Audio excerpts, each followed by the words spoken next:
Hello. कैसे हैं आप लोग? उम्मीद है ठीक होंगे।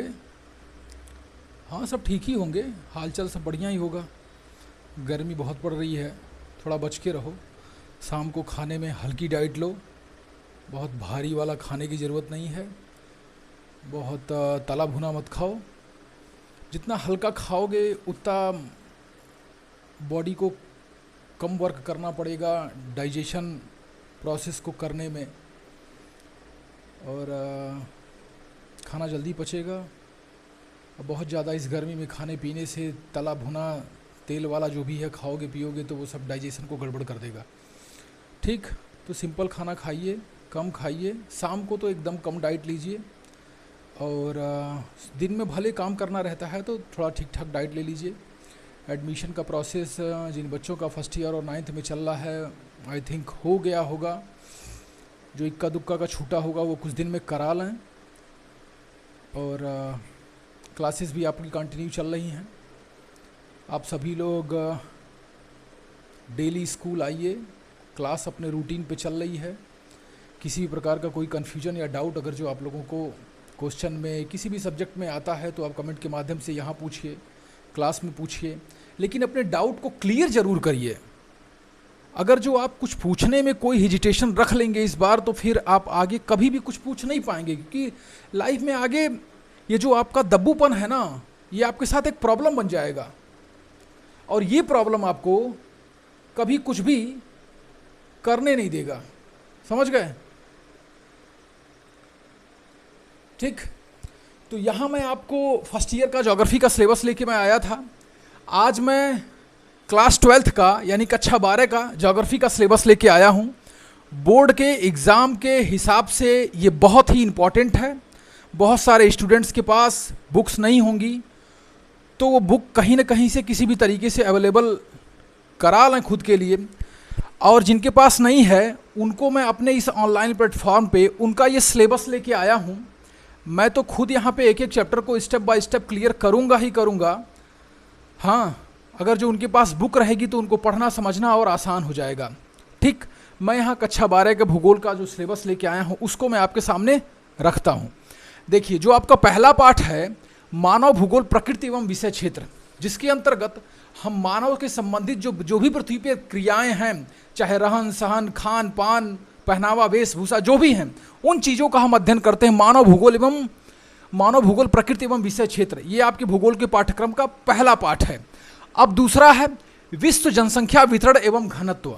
विश्व की जनसंख्या का वितरण और घनत्व, यानी पूरी दुनिया में जो जनसंख्या है, कहाँ पे ज़्यादा है, कहाँ पे कम है, उसका वहाँ पे घनत्व क्या है। घनत्व का मतलब कितना, कहाँ घनापन जनसंख्या है, और कहाँ पे किस जगह पे किस हिसाब से जनसंख्या बढ़ी है, घटी है। इन सारी चीज़ों को हम समझेंगे विश्व के क्षेत्र में, विश्व के परिप्रेक्ष्य में, यानी भारत के ही सेंस में ही नहीं, पूरी दुनिया के बारे में कि कहाँ पे जनसंख्या बढ़ गई तो क्यों बढ़ी, उसका क्या कारण है। ठीक, कहाँ पे कम है उसका फिर क्या कारण है। इन सारी चीज़ों को हम पढ़ेंगे विश्व की जनसंख्या वितरण, घनत्व और विषय क्षेत्र में। ठीक, दूसरा हम आते हैं मानव बस्तियाँ। मानव बस्तियाँ, ह्यूमन हैबिटेट। इसमें क्या होता है, इंसान अपने रहने के लिए जो भी आवास बनाता है वो आवास एक क्रम में बन जाता है। चाहे वो नदी के तट के किनारे बनने वाले जो मानव बस्तियां हो, बस्तियों के रूप में, चाहे वो गांव में इकट्ठे एक क्षेत्र में रहने वाली बस्तियों के रूप में। इस प्रकार जो मानव का आवास है वो आवास विभिन्न प्रकार के बस्तियों के रूप में दिखाई देता है। उसी को हम समझेंगे, किस प्रकार का उनका बसाव होता है और उनका घनापन बस्तियों का किस प्रकार है। इसको हम पढ़ेंगे तीसरे पाठ में, मानव बस्तियां में। जो चौथा पाठ है भू संसाधन एवं कृषि। भूगर्भ से प्राप्त होने वाले जो भी संसाधन हैं उनको हम भू संसाधन कहते हैं।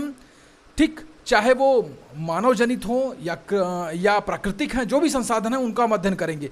और उसके साथ साथ जो सबसे प्रमुख है, जो हमारे जीवन यापन भरण पोषण के लिए आवश्यक है, कृषि, उसका हम अध्ययन करेंगे। ये हो गया चौथा पाठ, भू संसाधन एवं कृषि। अब पांचवा पाठ आता है जल संसाधन। जल संसाधन के अंतर्गत नदी, झील, तालाब, वर्षा जल, इन सारे जल संसाधनों का हम अध्ययन करते हैं। भूगर्भ जल, इन सारे जल संसाधनों का हम अध्ययन करते हैं किसमें, जल संसाधन में।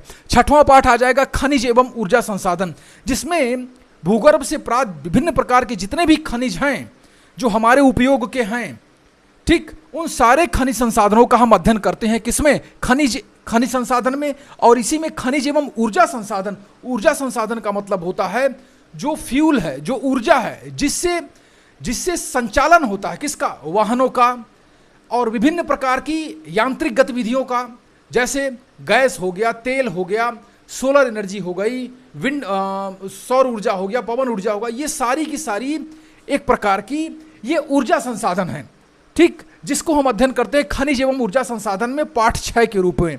अब 7वें पाठ के रूप में हम पढ़ेंगे भारत के संदर्भ में नियोजन और सतत पोषणी विकास, यानी अगर जो हमारे पास कोई संसाधन है तो उस संसाधन को किस प्रकार से हम व्यवस्थित ढंग से उपयोग करेंगे कि उसका उपयोग हम आज भी करें, कल भी करें और आने वाले भविष्य के लिए भी हम उस संसाधन को दे पाएं, इसी को नियोजन कहते हैं।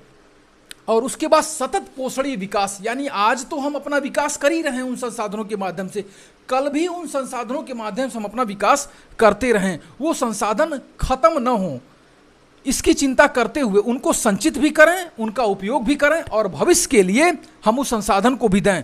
इसी को हम कहते हैं भारत के संदर्भ में नियोजन और सतत पोषणी विकास। ये आपका 7वां पाठ है। उसके बाद 8वें पाठ को जब हम आएंगे, परिवहन एवं संचार। परिवहन, जो भी परिवहन के संसाधन है, चाहे जल संसाधन, स्थल संसाधन, वायु संसाधन, जितने भी परिवहन के संसाधन हैं, रेलवे हुआ, रोड हो गया, ठीक, उसके बाद बड़ी बड़ी पानी की जहाज हैं, फिर वायुयान हैं, ये सारे के सारे हमारे परिवहन के साधन हैं। और संचार का मतलब हो गया इंटरनेट हो गया, मोबाइल हो गया, ठीक, ये सारे के सारे संचार के साधन हैं। तो परिवहन एवं संचार के साधनों को हम अध्ययन करेंगे पाठ 8 के रूप में, ये 8वां चैप्टर है। उसके बाद 9वां पाठ अंतर्राष्ट्रीय व्यापार। हम जो अपने देश के साथ साथ दूसरे देशों के साथ जो व्यापार करते हैं, जैसे भारत अमेरिका के साथ कोई चीज़ मंगाता है और अमेरिका को कोई सामान देता है, भारत मान लीजिए यूरोप के किसी देश को कोई सामान भेज रहा है और यूरोप से कोई सामान मंगा रहा है, इसे अंतर्राष्ट्रीय व्यापार कहते हैं, ठीक। ये स्थल परिवहन के रूप में भी होता है, जल परिवहन के रूप में भी होता है, लेकिन दुनिया का 90% जो अंतर्राष्ट्रीय व्यापार होता है वो जलयान के माध्यम से होता है, वो पानी वाली जहाज के माध्यम से होता है। ओके, तो इसको हम पढ़ेंगे पाठ चैप्टर 9 में अंतर्राष्ट्रीय व्यापार के रूप में, पाठ 9 में अंतर्राष्ट्रीय व्यापार के रूप में। उसके बाद 10वां आ जाएंगे भौगोलिक परिप्रेक्ष्य में चयनित कुछ मुद्दे। भौगोलिक परिप्रेक्ष्य में चयनित कुछ मुद्दे, इसमें क्या करेंगे हम, जैसे जो भूगोल विषय के अंतर्गत जो कुछ प्रमुख समस्याएं आती हैं मानव के समक्ष, उन प्रमुख समस्याओं को हम जानेंगे, उनका निदान समझेंगे और उसका विस्तृत अध्ययन करेंगे। किसमें, जो पाठ 10 है आपका, भौगोलिक परिप्रेक्ष्य में चयनित कुछ मुद्दे और समस्याएं, ठीक। जैसे जल संसाधन क्या है, तो पानी का क्या है, पानी जल को अगर जो दूषित करेंगे तो हमारे लिए जल संसाधन आ जाएगा, वायु को प्रदूषित करेंगे तो हमारे लिए ऑक्सीजन मुश्किल हो जाएगा, स्थल को अगर जो मिट्टी को प्रदूषित करेंगे तो कल को हमको क्या होगा, कृषि कार्य नहीं होगा, मिट्टी उपजाऊ नहीं रह जाएगी, तो हमारा भरण पोषण कैसे होगा। तो इस प्रकार जो समस्याएं हैं उनका हम अध्ययन करते हैं, भौगोलिक परिप्रेक्ष्य में चयनित कुछ मुद्दे और समस्याएं। ये जो है यहाँ पे जो भूगोल का पाठ्यक्रम है, इसमें पूरे 10 पाठ जो महत्वपूर्ण हैं, इनका मैंने यहाँ पे क्रमवार व्याख्या आपके सामने कर दी। इसको आप नोट डाउन कर लीजिएगा। किसी भी प्रकार की अगर जो समस्या आती है जानने में, समझने में, या इससे अलग हटके कुछ आता है तो आप हमसे कमेंट के माध्यम से अवश्य पूछें। मेरी ढेर सारी शुभकामनाएं आपके साथ। इसी के साथ शुभ रात्रि।